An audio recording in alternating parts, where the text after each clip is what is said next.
Itulah sebabnya saya salah satu orang yang mendukung bahwasanya mereka harus dipulangkan kembali. Dan kenapa saya sangat ingin mereka dipulangkan kembali? Karena pengalaman dari tahun 2017 tersebut, saya sendiri langsung kepikiran gini loh.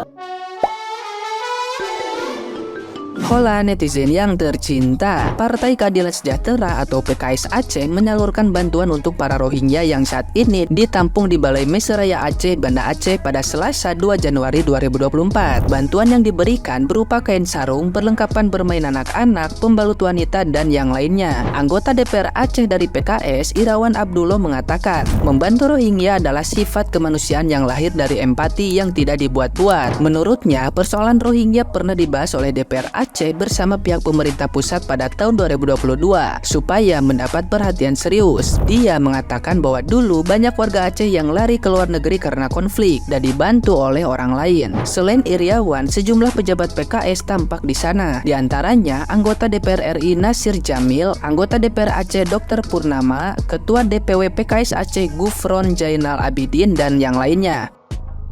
Nah, gimana nih menurut netizen yang terhormat? Silahkan berkomentar ya. Meminta pemerintah untuk serius menangani pendatang ilegal Rohingya. Apa Bapak tidak salah? Salah alamat kawan. Seharusnya juga pemerintah menangani rakyat Indonesia dengan serius. Karena pemerintah ada karena rakyat Indonesia, bukan pendatang ilegal Rohingya. Cerdas dong kawan, jangan dibalik-balik. Anda ada kepentingan apa sih dengan kedatangan pendatang ilegal Rohingya? Ayo jujur, ada kepentingan apa? Wah, gak mungkin jujur lah, mana bisa jujur. Maka kawan-kawan, sebentar lagi pemilu. Maka cerdas-cerdaslah memilih wakil rakyat, wakil Anda semua. Apakah memang ada yang pantas untuk Anda pilih? Renungkanlah kawan dengan baik sebelum Anda menyesal dengan apa yang Anda pilih kawan. Cerdas. Nah, etnis Rohingya, disitulah kalian terus ya, di gedung PMI atau di gedung Yayasan Aceh itu. Disitulah kalian makan, disitulah kalian tidur, disitu kalian buang air besar, disitu kalian buang air kecil. Tahankan dulu seperti itu sampai 2 minggu, tahan nggak ya? Ayo biarkan di situ semua, jangan dikasih keluar. Biarkan mereka di situ buang air besar, buang air kecil di situ. Nah, bagaimana rasanya? Lebih susah di situ daripada di tempatmu. Kembali ke asalmu. Di sana kau punya rumah, lebih enak di sana. Gitu. Jangan minta hak di Indonesia. Nah, disitulah kau terus. Kalau di Indonesia ditaruh di situ, kau tidak bisa keluar. Ayo, semua dijaga, taruh di dalam mereka. Ya, semua yang ada di Deli Serdang juga taruh kayak gitu tuh. Jadi nggak usah keluar, biarin makan dan tidur di situ, buang air besar, buang air kecil di situ. Tahan nggak sampai 2 minggu ini? Seminggu pun kau nggak tahan, kau etnis Rohingya. Ayo, gimana menurut netizen? Biarkan mereka di situ. Harusnya mereka kembali lebih enak di negara mereka. Nah, kira-kira gimana ya netizen ya? Kasih makan banyak-banyak, biar banyak buang air besarnya dan banyak buang air kecilnya. Taruh di situ. Tahan nggak mereka itu? Seminggu pun tidak tahan ya netizen ya. Nah, mak-mak yang ada di Deli Serdang dan mak-mak yang ada di Aceh, jangan hanya dikasih makan saja banyak-banyak, biar mereka banyak buang air besar dan banyak buang air kecil ya. Oke ya netizen ya.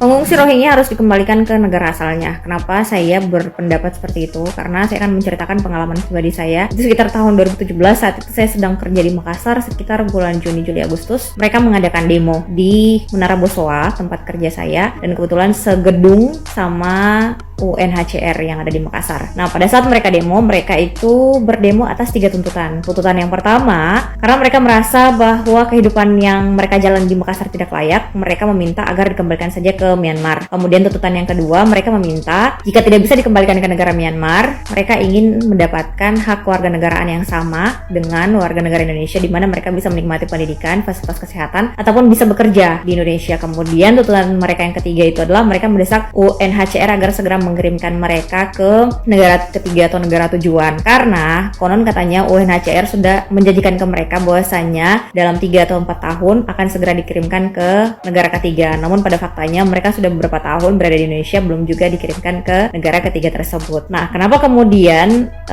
dulunya ya, saya cerita dulunya saya adalah orang yang mendukung kedatangan mereka atas alasan kemanusiaan. Namun kemudian berdasarkan dari peristiwa yang saya alami sendiri tahun 2017 saat mereka sedang demo, dan demonya itu ricuh, saya ada di sana tahun 2017, itu saya kemudian mulailah berpikir tentang bagaimana karakter mereka. Di Makassar itu banyak sekali pengungsi dari berbagai negara, termasuk dari negara Irak, Afghanistan, kemudian termasuk juga kalau nggak salah ingat itu saya pernah ketemu dengan orang Yaman langsung ya, Syria juga ya kalau nggak salah. Nah, sepanjang saya berbicara dengan pengungsi dari negara yang tadi yang saya sebutkan, itu ketika saya menanyakan bagaimana kesan mereka selama mereka tinggal di Indonesia, mereka selalu mengatakan bahwasanya saya sangat berterima kasih kepada warga negara Indonesia karena orang-orangnya ramah, orang-orangnya baik dan sangat membantu. Namun ketika saya berbicara dengan warga tersebut gitu kan, yang saya dapatkan justru banyak sekali keluhan, dan teman-teman juga mungkin bisa menyaksikan langsung sendiri ya dari video-video yang selama ini beredar, bagaimana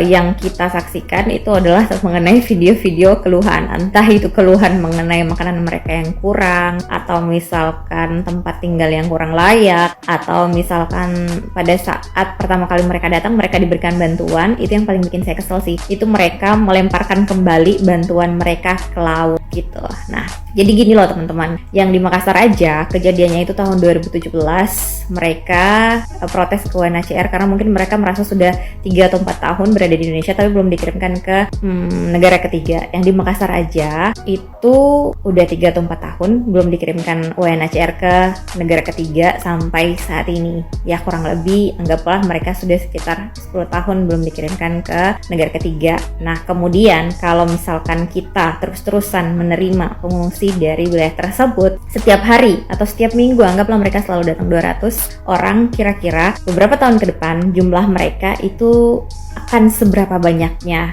Nah gitu. Kemudian saya pun berpikir, mohon maaf kalau misalkan apa yang saya pikirkan ini saya tidak tahu tentang informasi bagaimana kelanjutannya, tapi saya punya pikiran, gimana kalau misalkan seandainya UNHCR ini tidak memobilisasi mereka dalam 3 atau 4 tahun ke depan, sementara mereka terus-terusan berdatangan setiap hari atau mungkin setiap minggu itu sebesar 200. Nah, kira-kira 3 atau 4 tahun ke depan kemungkinan jumlah mereka itu akan mencapai jutaan. Ini mungkin saja. Ini menurut saya aja ya. Saya nggak tahu gimana sih untuk alurnya. Seperti itu, saya nggak tahu jelasnya kayak gimana. Akan berjumlah ratusan ribu atau mungkin jutaan gitu kan. Nah, kalau misalkan jumlah mereka udah sampai ratusan ribu atau jutaan dan UNHCR sendiri sudah mengalami kewalahan untuk mengirimkan mereka ke negara ketiga, apakah kita nggak pernah berpikir bahwa kemungkinan besar nantinya ketika UNHCR mengalami kendala untuk mengirimkan mereka ke negara ketiga, kemungkinan besar negara-negara di luar sana justru akan mendesak Indonesia agar menerima kedatangan mereka dan memberikan mereka kewarganegaraan. Nah, kalau misalkan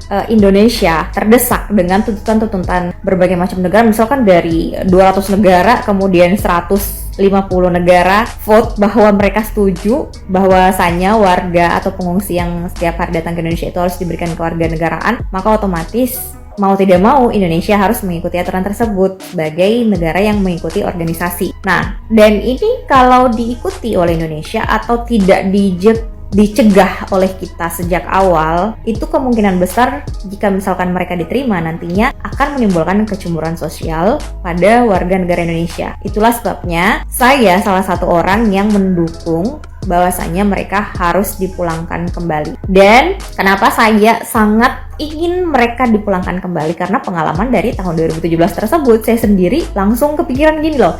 Saya sendiri waktu itu langsung kepikiran gini, lah ini mereka kok lucu ya, kan yang datang ke sini maksudnya mereka sendiri gitu kan. Terus mereka memilih lebih baik dikembalikan ke Myanmar yang jelas-jelas mereka sudah dilakukan genosida di sana gitu. Kalau misalkan mereka merasa Myanmar lebih layak daripada di Indonesia, kenapa nggak memilih bertahan aja gitu di Myanmar? Itu pemikiran saya aja ya. Nah, kemudian untuk memobilisasi pengungsi di Indonesia ke negara ketiga, saya rasa itu bukan waktu yang sebentar. Yang di Makassar aja kemarin itu kan udah 3 tahun, 3-4 tahun udah ada di Makassar, belum dimobilisasi, bahkan sampai sekarang yang kurang lebih udah berapa tahun ya? Udah sekitar 8 tahunan lebih lah. Sampai saat ini tuh belum dikirimkan negara ketiga loh. Gimana nanti beberapa tahun ke depan kalau misalkan yang udah datang, malah ada yang udah 23 tahun dan meminta kewarganegaraan Indonesia agar mendapatkan pendidikan, fasilitas kesehatan, dan diizinkan bekerja. Warga negara kita masih banyak yang miskin. Itu jumlahnya kayaknya puluhan juta ya kalau saya nggak salah dengan data yang pernah saya baca, itu puluhan juta. Penganggurannya juga banyak gitu.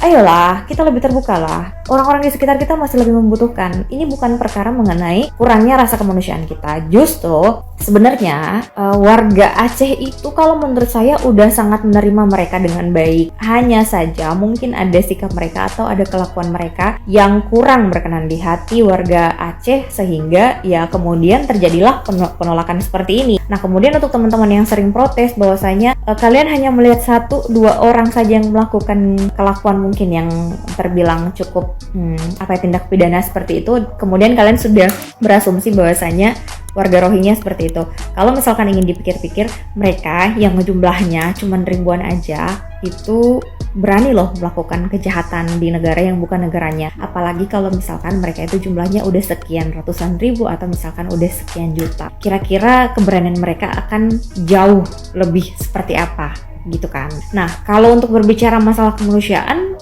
kalau menurut saya sendiri ya justru sebenarnya Indonesia itu lebih manusiawi. Karena kalau misalkan mereka ingin atau kita ngebaca berita internasional atau berita luar negeri, warga Rohingya itu justru mereka baru masuki lautan Australia, mereka sudah dihalau oleh petugas penjaga zona garis laut dari Australia itu untuk diusir gitu. Itu kita kurang lebih manusiawi apalagi sih, udah dikasih makan, udah dikasih apa segala macam, terus kelakuan mereka kayak gitu. Saya bukan menjudge dari kelakuan satu orang, tapi saya sendiri udah ngeliat mereka waktu protes itu jumlahnya seratusan lebih loh waktu itu di depan Menara Wosowa yang meminta agar mereka segera dikembalikan ke Myanmar kalau misalkan mereka tidak diberikan kehidupan yang layak di Indonesia. Kurang layak gimana lagi sih? Mereka udah diberi makan 3 kali sehari, kalau sakit dibiayai, kemudian mereka juga diberikan uang saku sekian juta. Warga negara Indonesia sendiri itu kalau misalkan pengen makan mereka harus bekerja loh gitu. Jadi ya saya salah satu orang yang mendukung supaya UNHCR ini stop mendatangkan pengungsi Rohingya ke Indonesia. Kan mereka datang itu sudah mengantongi kalung identitas UNHCR. Kenapa mereka tidak diberikan identitas negara ketiga atau negara tujuan pada saat mereka masih di Bangladesh? Kenapa mereka nggak langsung dikirimkan ke negara ketiga? Kenapa mereka harus pura-pura terdampar di Indonesia terlebih dahulu, kemudian dikirimkan ke negara ketiga? Ya wallahu alam lah. Semoga apa yang saya sampaikan ini itu saya tidak berniat untuk membenci mereka, tapi saya hanya menceritakan pengalaman pribadi saja.